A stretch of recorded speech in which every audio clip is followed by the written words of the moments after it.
Hello everyone, ಇವತ್ತಿನ ವಿಡಿಯೋದಲ್ಲಿ simple ಆಗಿ ಟೊಮೊಟೊ ಕಾಯಿ ಚಟ್ನಿ ಹೇಗೆ ಮಾಡೋದು ಅಂತ ನೋಡೋಣ ಬನ್ನಿ. ಮೊದಲು ಒಂದು ಬಾಣಲಿಗೆ 2 ಸ್ಪೂನ್ ಕೊಬ್ಬರಿ ಎಣ್ಣೆ, ಹಾಗೆ 1 ಸ್ಪೂನ್ ಶೇಂಗಾ, 1 ಸ್ಪೂನ್ ಆಗುವಷ್ಟು ಉದ್ದಿನ ಬೇಳೆ, 4 ರಿಂದ 5 ಎಸಳು ಆಗುವಷ್ಟು ಬೆಳ್ಳುಳ್ಳಿ, ಹಾಗೆ ಖಾರಕ್ಕೆ ಎಷ್ಟು ಬೇಕು ನೋಡ್ಕೊಂಡು ಅಷ್ಟು ಹಸಿಮೆಣಸನ್ನು ಕಟ್ ಮಾಡಿ ಹಾಕ್ಕೊಳ್ಳಿ.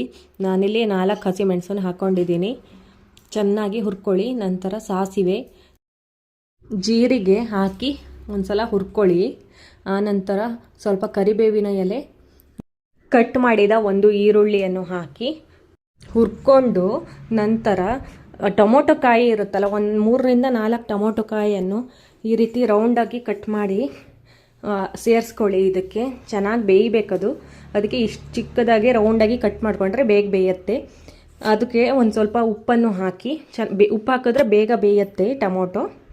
ಮತ್ತು ಕೊತ್ತಂಬರಿ ಸೊಪ್ಪು ಒಂದು ಅರ್ಧ ಹಿಡಿಯಷ್ಟು ಹಾಕಿ ಎಲ್ಲವನ್ನು ಒಂದು ಸಲ ಚೆನ್ನಾಗಿ ಮಿಕ್ಸ್ ಮಾಡ್ಕೊಳ್ಳಿ. ಮಿಕ್ಸ್ ಮಾಡ್ಕೊಂಡ ನಂತರ ಈ ರೀತಿ ಲಿಡ್ಡನ್ನು ಕ್ಲೋಸ್ ಮಾಡಿ ಟೊಮೊಟೊ ಎಲ್ಲ ಸಾಫ್ಟ್ ಆಗೋವರೆಗೆ ಚೆನ್ನಾಗಿ ಬೇಯಿಸ್ಕೊಬೇಕು. ನೋಡಿ, ಈ ರೀತಿ ಸಾಫ್ಟಾಗಿ ಬೆಂದಿರಬೇಕು ತರಕಾರಿ, ಯಾವುದು ಹಸಿ ಹಸಿಯಾಗಿ ಇರಬಾರ್ದು.